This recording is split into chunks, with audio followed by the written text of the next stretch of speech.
ہیئت ترجمۃ التراث کو اردو میں کیا کہتے ہیں؟ ہیئت ترجمۃ التراث یہ جو شعبہ ہے اس کا بنیادی مقصد کس طرح سے آپ اس کو واضح کریں؟ تو ترجمہ نگاری کی تاریخ میں اگر ہم جائیں تو وہاں سے ایسی کوئی مثالیں آپ ہمیں دے سکتے ہیں کہ جس سے ہمیں یہ ثبوت ملے کہ ترجمہ نگاری نے قوموں کے عروج اور زوال میں کتنا بڑا کردار ادا کیا ہے، ان کی ترقی اور تنزلی میں کیا کردار ادا کیا ہے؟ اچھا، بیت الحکمت جو ہے یہ تاریخ میں ہاؤس آف وزڈم کے نام سے مشہور ہے۔ جب سلیبی آئے تو انہوں نے جو وہ فلسطین میں ایک بہت بڑا مکتبہ تھا اس کو جو تباہ کیا تو اس میں 3 ملین کتابیں تھیں، جو کہ اس کے مقابلے میں بہت چھوٹا تھا۔ مہدور رشید العربی کے طلباء کی ذمہ ہے نا یہ شعبہ، بھی ان بچوں نے بتایا سب کچھ وہ خود ماشاءاللہ کر رہے ہیں۔ کیا وہ معیار ہمیں ان طلباء سے ملے گا جو ایک ذمہ داری ہے اس ترجمے کو لے کر؟ کہ عربی زبان کے حوالے سے جیسے 22 ملکوں کی سرکاری زبان بھی ہو چکی ہے اور اقوام متحدہ کی 6 زبانوں میں سے الحمدللہ اس کو ایک زبان ہونے کا شرف بھی حاصل ہو گیا ہے۔ جیسے حضرت شیخ الاسلام صاحب مفتی تقی عثمانی صاحب ابھی تک انہوں نے ایک فرض کفایہ ادا کیا تھا کہ وہ وہاں جاتے تھے، عربی میں بات چیت بھی کر لیتے تھے۔ بر صغیر کی اگر میں بات آپ سے پوچھوں کہ اس نوعیت کا ترجمہ نگاری کے حوالے سے کوئی کام ہمارے ہاں موجود ہے پہلے، اس کی کوئی مثال ملتی ہے؟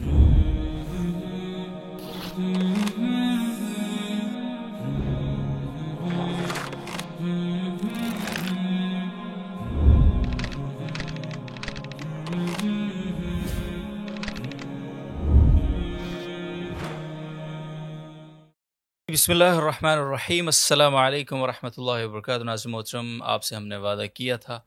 اور کہتے تو یہ ہیں کہ وہ وعدہ ہی کیا جو وفا ہو جائے، لیکن یہ وہ وعدہ ہے جو وفا ہو رہا ہے الحمدللہ۔ آج ہمارے ساتھ جو اس پوڈ کاسٹ میں معزز مہمانان ہیں، مہدور رشید العربی، جامعہ رشید کا بڑا امتیازی شعبہ، اللہ کے فضل و کرم سے جس کی کارکردگی، جس کا ٹریک ریکارڈ وہ اتنا زبردست ہے کہ اس کو بطور مثال ہم پیش کر سکتے ہیں اور کیا جاتا بھی ہے الحمدللہ۔ تو آج اس کے 2 کلیدی ارکان، اساتذہ کرام، بلکہ اس شعبے کے ایک مسئول اور ان کے معاون ہمارے ساتھ موجود ہیں اس پوڈ کاسٹ میں۔ اور آج کا ہمارا موضوع، جس طرح کہ آپ تھمبنیل پہ بھی دیکھ چکے ہوں گے، انٹرو میں بھی کچھ چیزیں آپ کو آئیڈیا ہو گیا ہوگا۔ ہم نے کچھ وقت پہلے مہدور رشید العربی کے طلباء کے ساتھ ایک ولاگ آپ کی خدمت میں ہم لے کر آئے تھے، جس میں ہم نے بتایا تھا کہ مہدور رشید العربی کے اندر ایک نیا شعبہ اس کی بنیاد رکھی گئی ہے، اور اس شعبے کا نام ہے ہیئت ترجمۃ التراث۔ اور وہ شعبہ کیا ہے، اس کی کیا ڈیٹیلیں، کس مقصد کے تحت وہ بنایا گیا، ویژن، اہداف، مقاصد، لانگ ٹرم، شارٹ ٹرم، دونوں چیزوں پہ انشاءاللہ ہم ڈسکس کریں گے۔ ہمارے ساتھ شیخ واصف متین صاحب ہیں، مسئول ہیں مہدور رشید العربی کے، اور شیخ صہیب صاحب ہمارے ساتھ موجود ہیں، بڑے سینئر استاذ ہیں اور معاونت بھی کرتے ہیں اپنے مسئول صاحب کی اس شعبے کی ترقی اور اس شعبے کی ترویج کے، اس میں بہتری کے حوالے سے۔ تو دونوں حضرات کو خوش آمدید کہتے ہیں۔ السلام علیکم ورحمۃ اللہ وبرکاتہ۔ جزاکم اللہ خیر۔ آپ نے ماشاءاللہ مہدور رشید العربی جیسے اہم، مصروف اور بڑے فل فلیج قسم کے شعبے کے اندر ایک اور شعبہ، اور یہ بھی اتنا اہم اور بڑا مشکل کام ہے جس کا بظاہر اس شعبے کی بنیاد رکھی ہے۔ آپ کو سب سے پہلے تو مبارکباد، کیونکہ پہلے نظر میں ہم دیکھتے ہیں تو اس کی اہمیت ہم اندازہ ہوتا ہے اس کی اہمیت کا، اور بچوں نے اس دن جو بتایا، جو کارکردگی بتائی، اس سے بھی لوگوں کو اندازہ ہوا ماشاءاللہ۔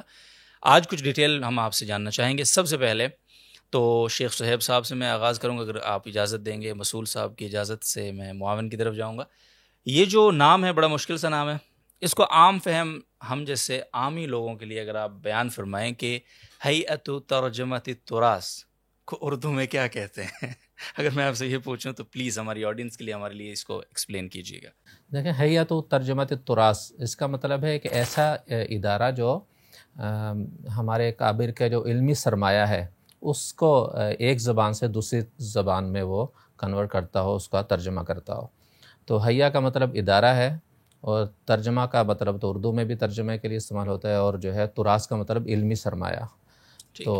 مہد میں اسی شعبے کی بنیاد رکھی گئی ہے، جس کا مقصد یہ ہے کہ ہمارے بر صغیر کے جو علماء کرام نے جو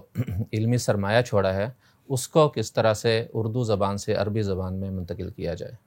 ٹھیک ہے جی، شیخ واصف متین صاحب سے اگلا سوال ہے، اور آف کورس اگلا سوال ہمارا کیا ہو سکتا ہے؟ مقصد۔ کوئی بھی شعبہ، کوئی بھی ادارہ، اس کی ہم بنیاد رکھتے ہیں، کوئی بھی کام ہم شروع کرتے ہیں زندگی میں، تو اس کا مقصد جب تک ہمارے سامنے نہیں ہوتا تو اس کام کا ارادہ ہی نہیں بن سکتا۔ تو کوئی مقصد ہوگا آپ کے پیش نظر یقیناً، تو میں وہی پوچھنا چاہتا ہوں کہ اس ہیئت ترجمۃ التراث، یہ جو شعبہ ہے، اس کا بنیادی مقصد کس طرح سے آپ اس کو واضح کریں گے ہمارے ناظرین کے سامنے؟ ایک تو وہی ہے نا جو مختصر بتا دیا شیخ شعیب صاحب نے کہ ہمارے اپنے اکابر کی جو علمی ورثہ اس کو یعنی ٹرانسلیٹ کرنا، لیکن تھوڑا اس کو مزید اس مقصد کو واضح کیجیے گا پلیز۔ جی بالکل، اس میں ایک مقصد تو بنیادی جو ہے وہ ہمارا طلبہ کی تربیت ہے، کہ کیونکہ ترجمہ جو ہے ایک بہت بنیادی فن ہے، اور یہ تقریباً 2 قوموں کو اور 2 ملکوں کو اور 2 اسی طرح کے 2 مختلف نظریات کی قوموں کو قریب لے کر آتا ہے۔ تو اس کی جو ایک اہمیت اور اس کی جو مسلم ایک اہمیت ہمارے ہاں ہے، تو ہمارا مقصد یہ تھا کہ طلبہ کے اندر یہ جو اسکل ہے اور صلاحیت ہے یہ پیدا کی جائے، اور باقاعدہ طور پہ جو ہے اس کا جو طریقہ کار ہے، جس طرح ہمارے پاس دیگر مسابقات چلتے ہیں، مسابقۃ المناظرہ ہے، اور اسی طرح مسابقۃ المعلومات العامہ ہے، مسابقۃ الخطابہ ہے، تو اسی طریقے سے ہم نے یہ سوچا کہ طلبہ کے اندر ایک ایسی صلاحیت پیدا کی جائے کہ جو اس وقت کی ضرورت بھی ہے، اور جس طریقے سے آپ نے دوسرا مقصد بتایا کہ ہمارے اکابر نے بر صغیر کے خاص طور پہ اکابر ہند اور علماء دیوبند، ان حضرات نے بہت کلیدی خدمات جو ہے وہ پیش کی ہیں، کہ ہر یعنی شعبے میں سماجی اس کا تعلق ہو، چاہے ثقافتی لحاظ سے اس کا تعلق ہو، تصوف کے لحاظ سے اس کا تعلق ہو، دینی اور مذہبی اور فقہی لحاظ سے، تو لہٰذا انہوں نے بہت سارا کام کیا ہے، اور ہم یہ چاہتے ہیں کہ یہ جو ہمارے علماء کا کام ہے یہ نہ صرف یہاں پاکستان اور اسی طرح بر صغیر کے اندر محدود رہے، بلکہ عرب اور خلیجی ممالک میں بھی یہ کام جائے، اور یہ جو ہمارے ہاں جو آپس میں علمی اور جو ہمارے ہاں جو اسکلز کا تبادلہ ہے، یہ الحمدللہ اس کو بھی فروغ حاصل ہو، اور جس طرح ہم عربوں سے ماشاءاللہ ان کی کتابوں سے استفادہ کرتے ہیں، ان کی علمی خدمات سے احادیث کے اندر، تفاسیر کے اندر، تو ہم چاہتے ہیں کہ ہمارے اکابر نے جو الحمدللہ دینی خدمات انجام دی ہیں، اور سیاسی خدمات ہیں، اسی طریقے سے ثقافتی خدمات ہیں تصوف کے لحاظ سے، تو ہم چاہتے ہیں کہ اس کا بھی تبادلہ ہو جائے۔ ٹھیک ہے، اچھا شکراً۔ اور اس میں تھوڑا سا میں اضافہ آپ سے پوچھنا چاہتا ہوں اب اس کو آپ، کہ یہ صرف ون وے ٹرانسلیشن ہے کہ اردو کو ہم عربی میں ٹرانسلیٹ کر رہے ہیں، یا عرب کے جو علماء کرام ہیں مؤخر اور ان کی جو خدمات ہیں، آف کورس ان کی تو بہت چونکہ اہل زبان ہیں ان سے استفادہ ہو بھی رہا ہے، لیکن ہرڈل اس میں سب سے بڑا یہ ہے کہ ان کی کتابیں عربی سے اردو ٹرانسلیشن ان کی اتنی معیاری نہیں ہے یا ہے ہی نہیں۔ جی جی بالکل۔ تو عربی سے اردو ٹرانسلیشن کا بھی پلان ہے اس جی جی الحمدللہ، یہ اس میں ضروری ہے کہ اصل میں ترجمہ کا تعلق جو ہے وہ صرف زبان اور کلمات سے نہیں ہے کہ آپ نے کسی زبان کا لفظ جو ہے وہ تبدیل کر دیا، اور اس کے اندر ترجمے کا مقصد کے اندر بہت ساری چیزیں دیکھی جاتی ہیں، اس کے اندر ان کا قوموں کا ماحول بھی دیکھا جاتا ہے، ان کی ثقافت کو بھی دیکھا جاتا ہے، ان کے اخلاقیات اور بہت ساری چیزوں کو مد نظر، اس لیے کہا جاتا ہے کہ جو ترجمہ کرنے والا جو بھی ہوتا ہے اس کے لیے ضروری ہے کہ جس زبان میں وہ ترجمہ کر رہا ہے اور جس زبان کا وہ ترجمہ جس سے ٹرانسلیٹ کر رہا ہے، دونوں کے اندر اس کو جو ہے نا مہارت ہو، اور اسی طریقے سے دونوں طریقوں کے یعنی عرف سے بھی اس کو واقفیت ہو، اور اسی طریقے سے ان کے احوال سے، ان کے محاورات سے، ان کے ضرب الامثال سے، تو جب جا کے اس کو یہ مہارت حاصل ہوتی ہے۔ تو ہم یہ دیکھتے ہیں کہ بہت ساری کتابیں تو الحمدللہ جو عربی میں ٹرانسلیٹ ہوتی ہیں، لیکن بہت ساری ایسی کتابیں ہیں جو عربوں کی وہ اردو میں ٹرانسلیٹ تو ہوتی ہیں، لیکن وہ اس معیار اور اس اسٹینڈرڈ کی نہیں ہوتی، یعنی بعض کتابوں کے اندر صرف محض لفظ کو دیکھا گیا ہوتا ہے اور اس کے لفظی، لیکن جو اس کا مقصد ہوتا ہے بنیادی، جو کاتب کا اور مصنف کا، لکھنے والے کا جو بنیادی مقصد ہوتا ہے، وہ بعض اوقات وہ حاصل نہیں ہو رہا تھا۔ تو ہم یہ چاہتے ہیں کہ الحمدللہ ہم یہ جو سلسلہ شروع کر رہے ہیں، تو ہمارا ٹاسک اور ہمارا جو ہدف ہے وہ یہی ہے کہ الحمدللہ اس کو بالکل پروفیشنل طریقے سے اور باقاعدہ جو اس کا مطلوبہ اور جو معیاری اور مسلمہ طریقہ ہے اس لحاظ سے سکھایا جائے، تاکہ طلبہ دونوں زبانوں میں، عربی سے اردو میں اور اردو سے عربی میں، یعنی مستقبل میں اس پر قدرت رکھ سکیں۔ مناسب ہے، شکریہ۔ اسی آپ کے جواب کی روشنی میں ایک کاؤنٹر سوال ہے میرا، لیکن میں پہلے شیخ صہیب صاحب سے کچھ پوچھ لوں پھر آتا ہوں آپ کی طرف۔ تو شیخ صاحب، ترجمہ جس طرح انہوں نے بتایا کہ یہ ہمارے اکابر کا علمی ورثہ ادھر ٹرانسفر ہو، ادھر کا جو علمی ایک کام ہے سارا وہ یہاں آئے، اسی سے قومیں آپس میں کنیکٹ ہوتی ہیں، جی جی، ایک دوسرے کے تجربے سے استفادہ کرتے ہیں، تعلق بنتا ہے، دوریاں ختم ہوتی ہیں، برجنگ ہوتا ہے آپس میں۔ تاریخی اعتبار سے اگر میں آپ سے پوچھوں کہ ہماری جو تاریخ ہے خاص طور پہ مسلم امہ کی، اس میں ترجمہ نگاری کی اگر تاریخ یقینی طور پہ بہت بڑی تاریخ ہے، تو ترجمہ نگاری کی تاریخ میں اگر ہم جائیں تو وہاں سے ایسی کوئی مثالیں آپ ہمیں دے سکتے ہیں کہ جس سے ہمیں یہ ثبوت ملے کہ ترجمہ نگاری نے قوموں کے عروج اور زوال میں کتنا بڑا کردار ادا کیا ہے، ان کی ترقی اور تنزلی میں کیا کردار ادا کیا ہے؟ تھوڑا سا تاریخی پیرائے میں سمجھائیں گے اسے ہمیں؟ جی بالکل، ترجمے کا تاریخ کے اندر بہت بڑا کردار رہا ہے۔ انسانی تاریخ نے ترجمے کے حوالے سے دو میجر ٹرانسلیشن موومنٹ دیکھی ہیں۔ ایک تو تب جب خلافت عباسیہ کا آغاز تھا، اور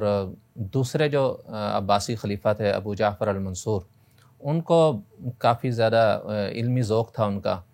تو انہوں نے اپنا جو محل تھا، اپنا جو قصر تھا، اس میں کتابیں جمع کرنی شروع کی، اور اتنی کتابیں ہو گئی کہ مزید اس میں جو ہے رکھنے کی گنجائش نہیں رہی۔ تو پھر ان کے بعد جو ہارون رشید جب آئے، تو انہوں نے جب دیکھا کہ ابھی مزید کتابیں اس محل کے اندر نہیں جمع کی جا سکتی، تو انہوں نے الگ سے بیت الحکمت کے نام سے ایک ادارہ قائم کیا بغداد کے اندر۔ تو یہ جو ادارہ تھا، اس نے تاریخ میں بہت بڑا کردار ادا کیا۔ بہت سارے اس میں پورشن تھے، سیکشنز تھے، اور اس میں سینکڑوں کی تعداد میں اس میں ملازمین تھے، اور مختلف جو ہے علمی جو شعبے جات ہیں، ہر شعبے کی، ہر فیلڈ کی الگ اس میں سیکشن تھا۔ اور اس کے جو ملازمین تھے، ان میں سے بہت سارے وہ تھے جو ایک کتاب کے مختلف نسخے تیار کرتے تھے، اور بہت سارے ایسے تھے جو ہے وہ ترجمہ نگاری کرتے تھے، اور اسی طرح سے اس کے بہت سارے ایسے ملازمین تھے جو پوری دنیا کے مکتبوں کے اندر، پوری دنیا کی جو لائبریریاں تھیں وہاں جاتے تھے، اور وہاں سے کتابیں جو ہے کسی بھی فن میں ان کو کوئی کتاب ملتی تو اس سے یہاں لے کر آتے، اس کا پھر عربی میں ٹرانسلیشن ہوتی، اور پھر جو ہے اس کتاب کو جو ہے اس مکتبے کی زینت بنا دیا جاتا تھا۔ اس مکتبے نے تقریباً 450 سال دنیا کو علم کی روشنی سے نوازا ہے، اور دنیا جو ہے اس مکتبے سے دنیا نے 450 سال کے قریب استفادہ کیا ہے، اور اس مکتبے کی وجہ سے بڑے بڑے فلاسفر اور بڑے بڑے سائنسدان، اور ہر فیلڈ میں، میتھمیٹکس میں، فزکس میں، اور جغرافیہ میں، اور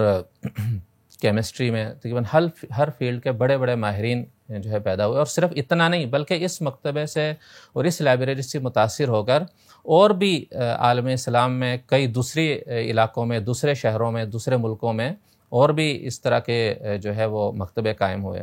اچھا، بیت الحکمت جو ہے یہ تاریخ میں ہاؤس آف وزڈم کے نام سے مشہور ہے۔ تو اسی طرح کے اور بھی ہاؤس آف وزڈم، جیسے اندلس کے اندر جو ہے قائم ہوا،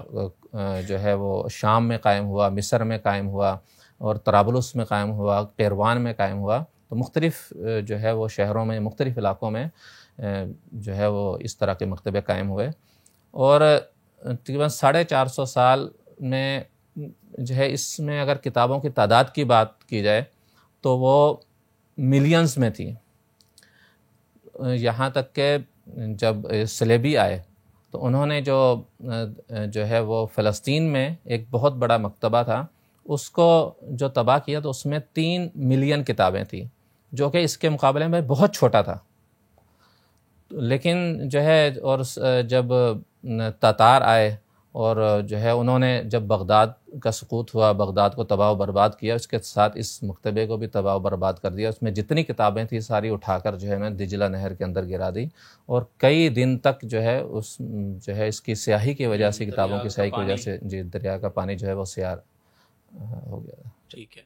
اچھا، اس میں تھوڑا سا جو مختلف ہم سنتے ہیں نا اصطلاحات، فلاں عبرانی زبان کا، سریانی زبان کا لفظ ہے، اور آج کل ہماری جو روزمرہ کی لینگویج ہے، اور ہمارا خاص طور پہ جو حکماء یا حکمت سے وابستہ جو لوگ ہیں، ان سے جب ہم سنتے ہیں چیزیں تو وہ بہت ساری چیزیں یونانی، اوریانی، سریانی، یہ اس طرح کے حوالے ملتے ہیں۔ تو تھوڑا سا ٹرانسلیشن کے موضوع پر تھوڑا سا مزید ہمیں آپ بتائیں کہ اس نے کردار کتنا ادا کیا ہے اس نے ہمارے مسلم امہ میں، خاص طور پہ علمی اعتبار سے ٹرانسلیشن کی، اگر میں اسپیسیفک آپ سے بات کروں تو اس میں جو ہے یونانی جو فلاسفہ تھے ان کی کتابوں کا یونانی زبان سے ترجمہ ہوا، جیسے ارسطو تھا، افلاطون تھا، اور بقراط تھا، جالینوس تھا، تو ان کی کتابوں کے ترجمے ہوئے۔ اسی طرح سے سنسکرت زبان جو ہندوستان کی زبان تھی اس وقت، وہاں ان سنسکرت زبان سے کئی جو ہے کتابوں کا عربی میں ترجمہ ہوا۔ اسی طرح سے فارسی زبان سے بہت ساری کتابوں کا ترجمہ ہوا، سریانی زبان سے بہت ساری کتابوں کا ترجمہ ہوا۔ جی سب عربی میں ترجمہ ہوا تھا۔ جی اس سے عربی زبان کی مرکزیت جی تو یہ تو ایک ٹرانسلیشن کی موومنٹ تھی. پھر اس کے بعد پھر جب مسلمانوں کا زوال شروع ہوا، اس کے بعد پھر ایک دوسری ٹرانسلیشن کی جو میجر موومنٹ شروع ہوئی وہ عربی سے پھر یورپین لینگویجز میں وہ ترجمہ ہونا شروع ہوا. اور اس کے لیے جو ہے وہ پھر بڑے بڑے مراکز قائم ہوئے. اندلس میں قرطبہ شہر ہے، اس میں ایک بڑا مرکز ٹرانسلیشن کا قائم ہوا. اسی طرح سے ٹولینڈو جو ہے جس کو تولیطلا بھی کہا جاتا ہے، یہ بھی اندلس میں تھا. اس میں ہاؤس آف ٹرانسلیشن کے نام سے جو آج بھی وہ موجود ہے، تو وہ قائم ہوا. اور اسی طرح سے سسری جو یورپ کا ملک ہے، میڈیٹیرین سی میں واقع ہے، اس میں ایک بڑا مرکز ٹرانسلیشن کا قائم ہوا. تو مسلمانوں کے جو علوم تھے ان کا پھر عربی سے لاطینی زبان میں ترجمہ ہوا، کیونکہ اس وقت جو لاطینی زبان تھی وہ یورپ کی سب سے بڑی زبان شمار کی جاتی تھی. اور اگرچہ آج یہ ڈیڈ لینگویجز میں شمار ہوتی ہے، لیکن اس وقت سب سے بڑی زبان تھی. تو اس طرح سے مسلمانوں کے جو علوم ہیں وہ پورے یورپ میں پھیلے. اور یہ جو ہے وہ ٹرانسلیشن کی موومنٹ تھی جس نے یورپ کی جو آج جو تہذیب و تمدن ہے، جو سائنسی ترقی ہے، اس کی بنیاد رکھی. زبردست. یعنی یہ بہت زبردست آپ نے تاریخی طور پہ یعنی دو موومنٹس کا ناظرین محترم یہاں پہ ذکر ملتا ہے. اور اس وقت اگر ہم موجودہ تناظر میں اس کو دیکھیں تو ہم بڑا اچھے سے ریلیٹ کر سکتے ہیں کہ ایک وقت تھا جب یہ تمام دنیا کے علوم عربی کی طرف ٹرانسلیٹ ہو کر آ گئے.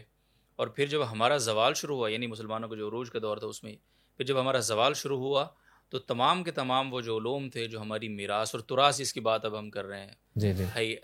ہیئت الترجمات التراث، اس تراث وہ تراث پھر یورپ کے پاس چلی گئی. تو یعنی آپ سمپل لفظوں میں یہ سمجھیے کہ پھر عربی سے انگلش میں چلا گیا، بیکاز کہ لاطینی پھر وہ سارے انگریزی زبان اور یہ ساری یورپ میں تو اب انگریزی ہی ہے چونکہ ساری. تو یہ میجر، تو اس سے ہمیں عربی زبان کی مرکزیت کم از کم مسلم ہے. انگلش کی تو ویسے ہی آپ کے نزدیک مسلم ہے ہی نا، وہ تو آپ کو کسی دلیل کی ضرورت نہیں ہے، لیکن عربی کی جو ایک اہمیت ہے وہ اس سے ضرور واضح ہوتی ہے. اچھا شیخ واصف صاحب کی طرف میں جاؤں گا. ہم نے ایک بات وہاں پہ چھوڑی تھی جب آپ بات کر رہے تھے کہ ہم ترجمہ جو ہے یہ صرف یہ نہیں ہے کہ ہم نے لفظ کو چینج کر دیا، ایک رسپانسبلٹی ہے. آپ کو پوری ثقافت کو آپ کنورٹ کر رہے ہوتے ہیں، ایک طرح سے اس کو ٹرانسلیٹ کر رہے ہوتے ہیں. تو اس پہ سوال میرا کاؤنٹر یہ ہے کہ طلبہ کیا اس اتنی بڑی ذمہ داری کے لیے موزوں ہیں؟ مہدور رشید العربی کے طلبہ کی ذمہ ہے نا یہ شعبہ، بھی جن بچوں نے بتایا سب کچھ وہ خود ماشاءاللہ کر رہے ہیں، بڑی قابل قدر کوشش ہے. لیکن وہ جو معیار کی بات ہم کر رہے ہیں، کیا وہ معیار ہمیں ان طلبہ سے ملے گا جو ایک ذمہ داری ہے اس ترجمے کو لے کر؟ اس پر آپ نے یقیناً کچھ سوچا ہوگا. جی بالکل. اس حوالے سے اسی لیے سال کے شروع میں جب ہم نے یہ مشاورت شروع کی اس حوالے سے،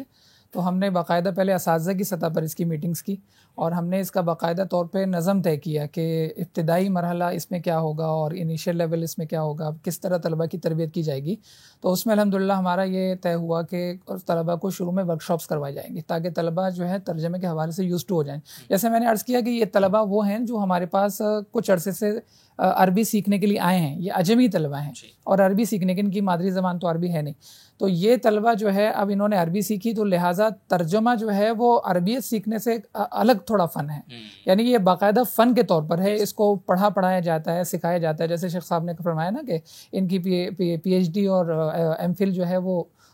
ٹرانسلیشن کے اندر ہے. تو لہٰذا ہم نے یہ سوچا کہ طلبہ کو ورک شاپس کروائی جائیں گی. الحمدللہ کچھ ورک شاپس ہو چکی ہیں اور کچھ ورک شاپ انیشیل لیول کی ہو چکی ہیں، اور ہم آگے کی طرف بھی جا رہے ہیں الحمدللہ. اس میں طلبہ کو جو ہے وہ ابتدائی طور پر معلومات دی گئی ہیں، ان کو ابتدائی معلومات فراہم کر کے سکھایا گیا ہے. اب طلبہ کو جو ہے وہ کیا یہ جاتا ہے کہ طلبہ کو ایک کوئی پیراگراف وغیرہ یا اقتباس وغیرہ دیا جاتا ہے اور طلبہ کو کہا جاتا ہے کہ اس میں ٹرانسلیشن کریں. تو وہ ٹرانسلیشن جب طلبہ کر لیتے ہیں تو اس کے بعد وہ بڑے حضرات جو ہیں، شیخ صہیب صاحب ہیں اور دیگر جو ہمارے حضرات ہیں، ان کی خدمت میں پیش کیا جاتا ہے اور طلبہ وہ اساتذہ دیکھتے ہیں. تو الحمدللہ ابھی سال کے شروع سے تقریباً 3 مہینے ہو گئے کہ طلبہ نے مختلف موضوعات پر اور مختلف اقتباسات پر، اور ایک کتاب بھی ہے انہوں نے اس پر کام شروع کیا تھا. تو الحمدللہ طلبہ تصحیحات شروع کر چکے ہیں. اور پہلے تو بہت مشکلات تھیں اس کے اندر کہ طلبہ بالکل یعنی نئے تھے تو غلطیاں زیادہ تھیں، لیکن الحمدللہ ورک شاپس کے بعد اور جو اساتذہ کی تربیت ہے اس کے بعد الحمدللہ یہ سلسلہ تھوڑا رک رہا ہے اور طلبہ جو ہے نا ماشاءاللہ یعنی اب جو ترجمہ طلبہ کر رہے ہیں اس میں اندر تصحیح کی نوبت کم سے کم آ رہی ہے ماشاءاللہ الحمدللہ. اچھا ایک چیز تو ظاہر ہم بھی پچھلے کچھ سالوں سے دیکھ رہے ہیں کہ ماشاءاللہ مہد الرشید العربی کے طلبہ جب بھی باہر جاتے ہیں، وہ قطر ڈیبیٹس کا جو سلسلہ ہے ہمارا کتنا بڑے پیمانے پہ ہو رہا ہوتا ہے، تو اس میں ناطقین میں شمار ہوتا ہے ان کا ماشاءاللہ الحمدللہ. ان کی یعنی گویا عام لوگوں کے لیے میں بتا دوں کہ اہل زبان کے طور پہ ان کو لیا جاتا ہے. یعنی عرب یہ ان کو اس کیٹیگری میں ڈالتے ہیں کہ یہ یعنی ان کی مادری زبان عربی ہے سادہ لفظوں میں. یہ ماشاءاللہ ان کی جو یعنی بولنے کا جو انداز، یعنی ان کے جس کو آپ کہتے ہیں کہ جی پروننسیشن، وہ اتنی زبردست ہوتی ہے، مخارج اور وہ ساری چیزیں، اور پھر وہ عربی اسی لیول کی بولتے ہیں ماشاءاللہ ادبی طور پہ کہ ان کو مادری زبان عربی والے لوگوں کے ساتھ اس صف میں کھڑا کیا جاتا ہے. تو یہ مہد کا ماشاءاللہ ایک ٹریک ریکارڈ ہے. شیخ صاحب بھائی میں نے تعارف نہیں کرایا، وہ آف دا ریکارڈ بات ہو رہی تھی. شیخ صہیب صاحب جو ہیں ان کا ایم فل ہے ترجمہ نگاری میں ماشاءاللہ. تو میرا سوال یہ ہے شیخ صاحب، یہ ترجمہ نگاری کا جو فن ہے اس کو آپ نے تو پورا پڑھا ہے اس فن کو، تو یہ فن آسان ہے یا مشکل ہے، اور پھر اس کے اندر کتنی اس کی اقسام اور انواع ہیں اس فن کی؟ تھوڑا اس پر ہمیں آپ بریف کریں نا تھوڑا سا. دیکھیں ترجمہ نگاری کا جو فن ہے یہ اس کو آسان بھی نہیں کہہ سکتے اور اتنا مشکل بھی نہیں ہے کہ ناممکن ہو. ٹھیک ہے. تو لیکن یہ کہ اس کے لیے محنت بہت درکار ہے کہ اس میں انسان مہارت حاصل کرے اور پیشہ ورانہ لیول تک اس کی صلاحیت جائے. اس کے لیے کافی زیادہ محنت کی ضرورت ہے کیونکہ ترجمے کی پھر آگے بہت ساری اقسام ہیں. ایک تو عام ترجمہ ہے جو روز کی جو کمیونیکیشن ہوتی ہے، جو عام جو ہے وہ ٹیکسٹ ہوتا ہے یا تحریریں ہوتی ہیں. تو اس طرح سے پھر اس میں ایک ادبی ترجمہ آ جاتا ہے کہ اب ادب کا ترجمہ کریں، تو اس کے تو وہ کافی مشکل ہے کیونکہ اس میں عام زبان میں اور ادب میں فرق ہے کہ جو ادیب ہوتا ہے وہ صرف ترجمہ نہیں کر رہا ہوتا بلکہ وہ اپنے احساسات اور اپنے جو شعور ہے اور اس کو بھی وہ جو ہے وہ پہنچا رہا ہوتا ہے. تو جب ترجمہ کرنا ہے تو اس کے احساسات کا بھی اس کے ساتھ ترجمہ کرنا ہوتا ہے. تو یہ اس میں کافی مشکل چیز ہو جاتی ہے. آپ دیکھیں اس کی مثال میں آپ کو دیتا ہوں کہ جیسے ایک عام آدمی باغیچے میں جاتا ہے تو وہ کہتا ہے کہ میں باغیچے میں گیا اور میں نے دیکھا کہ وہاں مختلف پھول کھلے ہوئے تھے. لیکن ادیب اس کو تھوڑا الگ طریقے سے بیان کرے گا. ادیب کہے گا کہ میں باغیچے میں گیا تو میں نے دیکھا کہ وہاں رنگوں کی بہار تھی. عام آدمی کہے گا کہ درختوں کی ٹہنیاں ہوا سے ہل رہی تھی، جبکہ ادیب کہے گا کہ باد صبا کے جھونکوں سے درختوں کی ٹہنیاں جھوم رہی تھی. مثال کے طور پر یونیورسٹی کا کیمپس ہے، اس میں عام آدمی جائے گا، وہ کہے گا کہ وہاں پر جو ہے وہ طلبہ اور اساتذہ عمارتوں کے درمیان چل رہے تھے. بلکہ ادیب اس کو کس طرح بیان کرے؟ ادیب کہے گا کہ میں جب وہاں گیا تو اس علم کے شہر میں جو ہے پیاس بجھانے والے طلبہ اور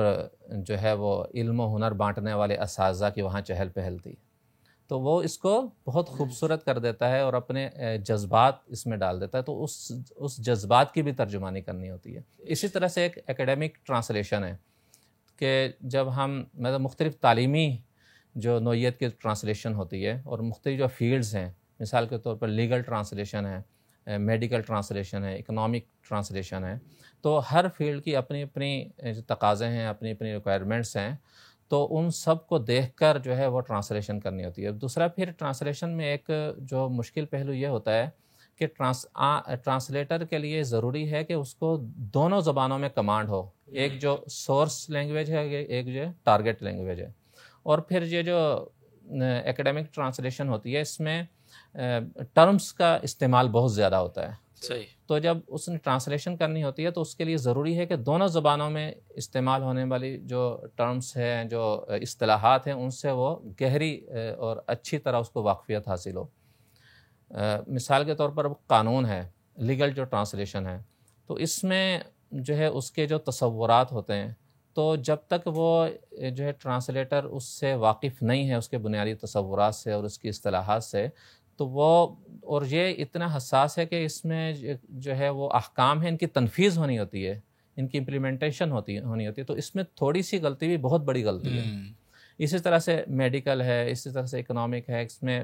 مثال کے اکنامک ٹرانسلیشن، اس میں چارٹس ہوتے ہیں، اعداد و شمار ہوتے ہیں. تو ان سب سے چیزوں سے دونوں زبانوں میں واقفیت بہت زیادہ ضروری ہے. زبردست. تو شیخ صاحب یہ ساری واقفیت دینی پڑے گی آپ کو طلباء کو؟ بالکل الحمدللہ، اسی لیے ہم نے شیخ صاحب کا انتخاب بھی کیا ہے، اور الحمدللہ شیخ صاحب کافی اپنے قیمتی اوقات میں سے طلباء کو وقت بھی دے رہے ہیں، اور بہت محنت کے ساتھ الحمدللہ جو انہوں نے سلسلہ شروع کیا ہے، تو امید ہے کہ انشاءاللہ، اور طلباء کی جو لگن ہے، خاص طور پہ طلباء کی جو محنت ہے، یہ خاص طور پر میں یہ کہنا چاہوں گا کہ تو طلباء کے اصل میں جو بنیادی ہے وہ تو سبق بھی پڑھ رہے ہیں، اور اپنے جو خاص طور پہ دینی اور عصری دونوں علوم کو ساتھ لے کر چل رہے ہیں، اس کے ساتھ ساتھ یہ کام، تو یہ ایک بہت ہمت کا بھی کام ہے اور بہت جذبے کا، تو اس کے لیے کافی محنت، لیکن الحمدللہ ہمیں پوری امید ہے کہ طلباء نے جس طریقے سے اس کام کو شروع کیا ہے، اور الحمدللہ اساتذہ کی جو محنتیں شروع ہوئی ہیں، تو امید ہے کہ انشاءاللہ یہ ہمارا سفینہ ضرور کنارے پہ لگے گا ماشاءاللہ انشاءاللہ۔ اچھا، حضرت کا جو کردار ہے اس حوالے سے، مرشد کا، استاد صاحب دامت برکاتہم کی بات کر رہا ہوں، یقینی طور پہ جب آپ اس شعبے کی داغ بیل ڈال رہے تھے تو حضرت کے ساتھ آپ کی نشستیں اس حوالے سے رہی ہیں، مقصد کی میں بات کر رہا ہوں، تاریخی حوالے سے تو اس کی اہمیت پہ بات کی ہے شیخ صاحب نے، فی زمانہ اس کی جو ضرورت، اہمیت، وہ کون سی چیز تھی جس کو جو حضرت کے ذہن میں تھی، آپ حضرات کے ذہن میں تھی کہ یہ والا ترجمے کا جو کام ہے نا آج کے دور میں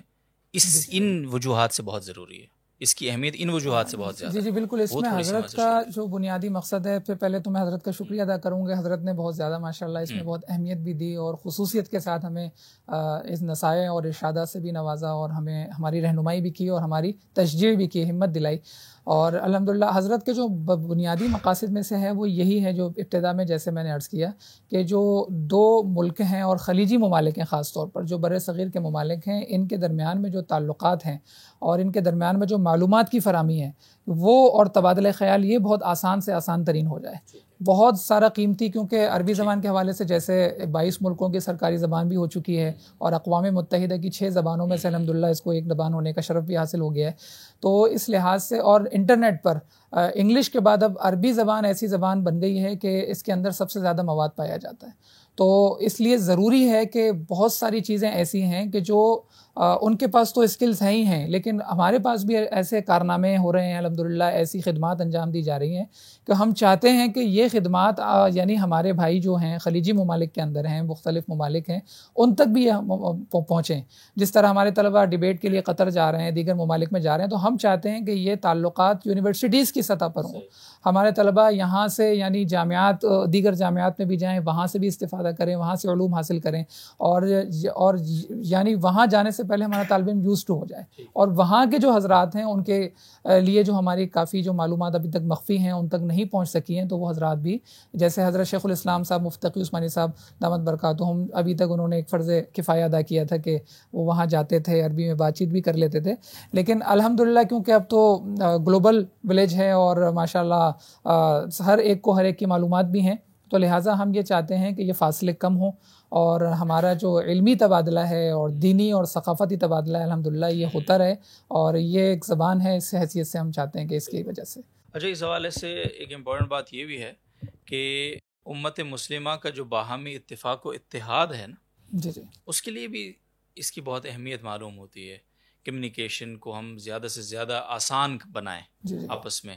تو اس وقت جو ہم ایک شرازہ بکھرا ہوا ہے امت مسلمہ کا، اور جو حالات ہیں امت پہ اس وقت، وہ اس کی بنیادی وجہ تو ہمارا آپس کا افتراق اور انتشار ہے نا، جو ایک سب سے بڑی وجہ میں سمجھتا ہوں، اور سمجھتا کیا ہوں، یہ مسلمہ چیز ہے، تو اس کے لیے بھی آئی تھنک اس کی بڑی اہمیت اور ضرورت ہوگی انشاءاللہ، اللہ تعالیٰ بہت کامیابیاں دے جی۔ اچھا، اب کچھ آخری سوالات ہیں، اور ناظرین ہمارے یقینی طور پہ بڑی دلچسپی سے اس کو، آپ کی گفتگو کو سن بھی رہے ہوں گے، جن کی دلچسپی ہے اس موضوع میں، ویسے تو آج کل ہماری دلچسپیاں کافی تبدیل ہو گئی ہیں،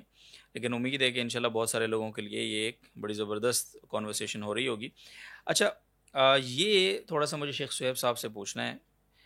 کہ ترجمہ نگاری کے حوالے سے ہم ایک جامع رشید کے انیشیٹو تو ہے اب یہ ماشاءاللہ، ماضی قریب میں اگر ہم جائیں، وہ تو بہت پہلے کی، صدیوں پہلے کی بات تو آپ نے بتا دی، اگر ماضی کچھ قریب میں 100 150 200 300 سال کی جو ہماری تاریخ ابھی کی ہے، بر صغیر کی اگر میں بات آپ سے پوچھوں کہ اس نوعیت کا ترجمہ نگاری کے حوالے سے کوئی کام ہمارے ہاں موجود ہے پہلے، اس کی کوئی مثال ملتی ہے؟ جی بالکل، اس کی مثال ہے، اس حوالے سے میں آپ کے سامنے ذکر کروں، ایک مشہور عرب عالم عبد الفتاح ابو غدہ رحمہ اللہ، جن کی کتابیں بھی یہاں عام طور پر دستیاب ہیں، اور لوگ بڑی جو ہے ان کو دلچسپی سے پڑھتے ہیں، مثال کے طور پر صفحات من صبر العلماء ہے، قیمت الزمن عند العلماء. تو یہ 1965 میں انہوں نے ہندوستان کا دورہ کیا تھا اور دارالعلوم دیوبند گئے تھے. ٹھیک ہے. اور دارالعلوم دیوبند میں جب انہوں نے دارالعلوم دیوبند کا مکتبہ دیکھا، لائبریری دیکھی، اور اس میں جو ہمارے اکابر کے جو علمی سرمایہ ہے اس کو دیکھ کر وہ حیران رہ گئے. تو انہوں نے کہا کہ اتنا بڑا علمی سرمایہ اور یہ یہاں بند پڑا ہے، اس کے تو عربی میں ٹرانسلیشن ہونی چاہیے، عربی میں اس کا ترجمہ ہونا چاہیے تاکہ پورا عالم عرب اس سے استفادہ کر سکے. تو پھر اس کے بعد کوششیں جاری رہی. پھر 1982 میں شیخ الحق ہند اکیڈمی یا اکادمیت شیخ الہند کے نام سے یہ اکیڈمی قائم ہوئی، اور اس نے جو ہے ان کتابوں کے اوپر کام کرنا شروع کیا اور ان کی عربی ٹرانسلیشن شروع کی، اور وہ اب تک جاری ہے. اور اب تک تقریباً جو آخری فگر ہمارے سامنے تھی تو اس کے مطابق تقریباً 50 سے 60 کتابوں کا اب تک اس اکیڈمی نے ترجمہ کیا ہے. تو یہ اس والے سے اس طرح سے کچھ انفرادی کاوشیں ہیں، لیکن یہ ایک بڑی جو ہے وہ کاوش ہے. ٹھیک ہے. اچھا ماشاء اللہ. شیخ صاحب آخری بات، تھوڑا سا ہمیں بچوں نے تو کچھ پروسیس ہمیں بتایا، لیکن اس سے یہ لگ رہا تھا جیسے وہ صرف کچھ پیراگرافس کا ہی ترجمہ کر رہے ہیں فی الحال، جبکہ ہم اس کو بڑے پرسپیکٹیو میں دیکھ رہے ہیں کہ ہمارے اکابر کا جو نام ہے شعبے کا، وہ تو بہت بڑی ذمہ داری کو اپنے اندر لیے ہوئے ہے. تو پیراگراف سے اس ذمہ داری تک شفٹنگ کا جو عمل ہے، اس کے لیے آپ کیا پروسیس اور طریقہ کار آپ لوگوں نے کیا اختیار کیا ہوا ہے؟ کس طرح یہ ترجمہ کا جو پورا پروسیس ہے یہ ہوتا ہے، ابتدائی، درمیانہ، پھر فائنل مرحلہ اس کا؟ جی بالکل. اس میں جیسے میں نے شروع میں عرض کیا تھا کہ وہ جو پہلا مرحلہ ہے وہ تو صرف پریکٹس اور وارم اپ کے لیے ہے. جیسے شروع میں ہم نے پیراگرافس کا انتخاب کیا اور اس میں لیکن اب اس کے بعد جیسے میں نے عرض کیا تھا کہ ورک شاپس کا سلسلہ شروع ہو گیا. الحمدللہ شیخ صاحب نے کافی کروا چکے ہیں اور مزید بھی جاری ہیں. تو اس میں ابھی یہ طلبہ نے اکابر دیوبند اور جو ہمارے اکابر بر صغیر ہیں، ان حضرات نے جو تصانیف لکھی ہیں ان کی فہرست باقاعدہ جو ہے طور پر انہوں نے تیار کر لی ہے الحمدللہ. اور یہ جو فہرست ہے اس تیار کرنے کا مقصد یہ ہے کہ ہم مرحلہ وار ان کتابوں کی جو ہے وہ ترجمہ شروع کریں اور پروفیشنل طریقے سے شروع کریں. اس لیے ہم چاہ رہے ہیں کہ شروع میں طلبہ جو ہے وہ پیراگرافس کے ذریعے سے اور پوسٹرز کے ذریعے سے اور اسی طریقے سے جو دیگر ہماری جو یعنی پرائمری سطح کی جو کتابیں ہیں اس کے اوپر پریکٹس کر کے جب طلبہ کا یعنی ایک مہارت ایک درجے کی حاصل ہو جائے گی تو ہم بڑی کتابوں کی طرف شفٹ ہو جائیں گے اور پیشہ ورانہ اور پروفیشنل طریقے سے ہم اس کا ترجمہ انشاءاللہ کر سکیں گے. اس کے لیے جیسے میں نے آپ کو بتایا نا کہ شروع میں طلبہ جو ہے وہ ترجمہ کرتے ہیں، ایک مرتبہ ترجمہ کرتے ہیں، پھر شیخ صاحب کی خدمت میں پیش کرتے ہیں، شیخ صاحب اس کی تصحیح کر لیتے ہیں. اگر وہ تصحیح زیادہ ہو تو پھر طالب علم کو واپس کیا جاتا ہے، ان کی رہنمائی کی جاتی ہے، لیکن اگر ایک دو الفاظ ہوں تو شیخ صاحب خود ہی اس کی کر لیتے ہیں. تو یہ طریقہ کیا جاتا ہے. مناسب. اچھا شیخ صہیب صاحب سے سوال ہے میرا کہ ترجمہ نگاری کے حوالے سے آپ کے تو اس میں ڈگری بھی چل رہی ہے ایم فل کی، تو ایک مبتدی کے لیے، مبتدی کس طرح یعنی ایک بگنر کے لیے اس کے اندر کون سے چیلنجز ہوتے ہیں جو اس کو فیس کرنے پڑتے ہیں اور ان سے وہ نبرد آزما کیسے ہو سکتا ہے؟ جی دیکھیں، جو زبان ہے اس کے بارے میں کہا جاتا ہے کہ یہ بھی ایک زندہ مخلوق ہے جو انسانوں کی زبانوں پر زندہ رہتی ہے. تو جس طرح سے سوسائٹی کے اندر تبدیلیاں آتی ہیں تو اسی طرح سے زبان میں بھی تبدیلی آتی رہتی ہے. یہاں تک کہ بہت ساری زبانیں جو 200-300 سال کے اندر وہ ختم ہو جاتی ہیں، ان کی جگہ نئی زبانیں وجود میں آتی ہیں. تو اس طرح سے وقت گزرنے کے ساتھ زبانوں میں بہت زیادہ تبدیلی آتی ہے. تو اس لیے ترجمہ نگار کے لیے اس چیز سے واقفیت بہت ضروری ہے کہ وہ کس دور کی جو ٹیکسٹ ہے اس کو ترجمہ کر رہا ہے اور اس دور میں اس زبان کے یہ الفاظ یا تعبیرات ہیں، امثال ہیں، ان کا کیا مطلب تھا. کیونکہ بہت سارے الفاظ جو ہیں وہ زمانے کے ساتھ ان کے میننگ میں تبدیلی ہو جاتی ہے. جیسے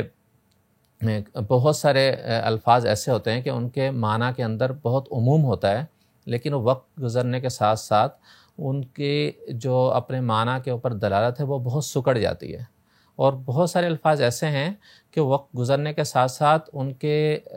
پہلے ان کے میننگ کے اوپر جو دلالت ہے اس میں وہ بہت کم ہوتی ہے، لیکن اس کے وقت گزرنے کے ساتھ ساتھ ان میں بہت زیادہ عموم آ جاتا ہے. اور کچھ ایسی ہے کہ وہ پہلے ایک معنی پہ دلالت کرتے ہیں لیکن وقت گزرنے کے ساتھ وہ اگلے زمانے میں ان کی اپنے میننگ کے اوپر دلالت دوسرے معنی میں ہوتی ہے. تو اس تمام چیزوں سے واقفیت ایک ترجمہ نگار کے لیے چیلنج ہوتا ہے. تو اس کے لیے ضروری ہے کہ وہ زبان کے اندر جتنی بھی تبدیلیاں آتی ہیں ان سے وہ مکمل طور پر واقف ہو. واقفیت کیسے ہوگی؟ واقفیت ایسے ہے کہ وہ جو ترجمہ نگاری کا جو فن ہے اس کو باقاعدہ پڑھے اور اس میں پریکٹس کرے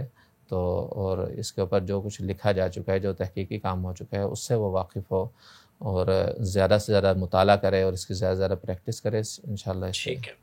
بہت شکریہ شیخ صہیب صاحب۔ یہ جو شیخ واصف صاحب، یہ جو شیخ صہیب صاحب ابھی بات کر رہے تھے، وہ جو ہم درس نظامی میں بہت سنتے تھے لفظ دلالت، اس کا عام فہم ترجمہ چاہتا ہوں میں آپ سے، عام لوگوں کے لیے یہ دلالت سے مطلب کیا، کیسے اس کو ہم ایکسپلین کریں گے؟ دلالت کا اردو ترجمہ کیا ہوتا ہے؟ یعنی مراد کہہ سکتے ہیں آپ، مراد ہے نا، مقصود، مفہوم۔ جی ترجمہ بھی کہہ سکتے ہیں، ترجمہ کہہ سکتے ہیں آپ اس کو، جی ہے نا۔ چلے، میں نے کہا ایسا نا تقریباً کوئی 6-7 بار آپ نے بولا ہے، میں نے کہا فلو نہ ٹوٹے گفتگو کا، بعد میں اس کو ڈسکس کر لیں گے۔ ٹرمینالوجی ہے یہ، وہ اب جو ہے نا وہ ہمارے ہاں بہت دلیل اور دلالت یہ زیادہ استعمال ہوتا ہے، تو اس کے لیے انگلش میں ٹرمینالوجی آپ استعمال کر سکتے ہیں۔ بہت شکریہ سر، بہت شکریہ، جزاک اللہ خیر۔ اور شیخ صہیب صاحب کوئی میسج آپ کا جاتے جاتے کوئی آپ اگر کہنا چاہیں؟ شیخ واصف صاحب، سوری میں بار بار شیخ صہیب مکس کر رہا ہوں، اصل میں ماشاءاللہ یہ دونوں حضرات اتنی یگانگت اور اتحاد و اتفاق اور ماشاءاللہ بڑی جانفشانی کے ساتھ لگے ہوئے ہیں کہ نام بھی ان کے اب ہم سے مکس ہو رہے ہیں۔ دیکھیں آپ، یہ اچھا سائن ہے آئی تھنک۔ شیخ واصف صاحب کوئی فائنل کامنٹ؟ بس میری یہ دعا ہے اللہ تعالیٰ سے کہ یہ جو ہم نے سلسلہ شروع کیا ہے، جو حضرت استاد صاحب دامت برکاتہم کی جو خصوصی توجہ اور خصوصی سرپرستی ہے اس حوالے سے، تو اور یہ ہے کہ طلبہ کی جو محنت ہے، تو میری یہ دعا ہے اللہ تعالیٰ سے کہ اللہ تعالیٰ اس کو قبولیت کے شرف سے بھی نوازیں، اور جو ہم محنت کر رہے ہیں اللہ تعالیٰ اس کو قبول بھی فرمائے، اور جو کچھ بھی ہمارے لیے اس میں وسائل ہیں اللہ تعالیٰ اس کے لیے آسانی بھی پیدا فرمائے، اور ہمارے اوقات میں بھی برکتیں عطا فرمائے، اور جو دیگر ناظرین اور سامعین حضرات ہیں ان سے بھی ہمارے لیے اس حوالے سے خصوصی دعاؤں کی بھی درخواست ہے۔ بہت بہت شکریہ، جزاکم اللہ خیر، اور انشاءاللہ ہم وقتاً فوقتاً آپ کے سامنے یہ کارگزاری لاتے رہیں گے۔ بہت اہم اور بڑا مبارک کام ہے ناظر محترم، اور اپنے اکابر سے اپنا جو تراث ہے، علمی جو ورثہ ہے، اس سے سلسلہ ٹوٹنا بھی نہیں چاہیے۔ اور یہاں پہ ایک جاتے جاتے میں غلط فہمی اگر ہے تو دور کر دوں کہ یہ جامعۃ الرشید الغزالی یونیورسٹی، ہمارے حضرت اکثر کی بات کرتے ہیں، یہ اسلام اور پاکستان کے ادارے ہیں، یہ کسی ایک مسلک کے، کسی ایک مشرب کے، کسی ایک فرقے کے ادارے نہیں ہیں۔ لہٰذا جب ہم ترجمہ نگاری یا اپنے اس تراث کی طرف لوٹیں گے انشاءاللہ، تو اس میں بھی انہی چیزوں کو مد نظر رکھا جائے گا۔ اس میں یہ نہ ہو کہ کسی اسپیسیفک مکتبہ فکر یا اس کو یہ حضرت مجدد، حضرت شاہ ولی اللہ اور ان سے بھی پہلے، اور پھر وہ جو سلسلہ وہاں سے، تو وہ سارے ہمارے متفقہ اکابر ہیں، ان میں کسی کا ان کی شخصیات سے کسی کا اختلاف نہیں ہے، ان سے ہر ایک روشنی پاتا ہے۔ تو انشاءاللہ اللہ تعالیٰ اس سلسلے کو مبارک کریں گے، اور امت مسلمہ کا جو اتفاق و اتحاد اس سے منسلک ہے وہ بھی ہم انشاءاللہ اس میں بھی کردار ادا کر سکیں گے ایز اے ادارہ، ایز اے انسٹیٹیوشن۔ تو آپ کا تعاون، دعائیں، حوصلہ افزائی یہ بہت ضروری ہے۔ بچوں کو تو حوصلہ افزائی چاہیے ہوتی ہے، اور کیا لیں گے وہ آپ سے، تو آپ دعا کریں گے، یہ بھی بہت بڑی حوصلہ افزائی ہے۔ ویسے ان کو شاباش دیں، یہ بھی ان کے لیے حوصلے کی بات ہے۔ اجازت دیجیے، انشاءاللہ آپ سے ملاقات رہے گی وقتاً فوقتاً اس موضوع پہ، اور کوئی سوال آپ کا ہو تو کمنٹس میں آپ لکھ سکتے ہیں، ہم انشاءاللہ ان سے پوچھیں گے، آپ تک پہنچا دیں گے اس کا جواب۔ اللہ تعالیٰ آپ سب کا حامی ناصر ہو، ان طلبہ کا، جامعۃ الرشید کا، الغزالی یونیورسٹی، تمام اس کے اداروں کا، اور آپ سب حضرات کا بھی، امت مسلمہ کا۔ اپنا بہت خیال رکھیے، دعاؤں میں یاد رکھیے۔ السلام علیکم ورحمۃ اللہ وبرکاتہ۔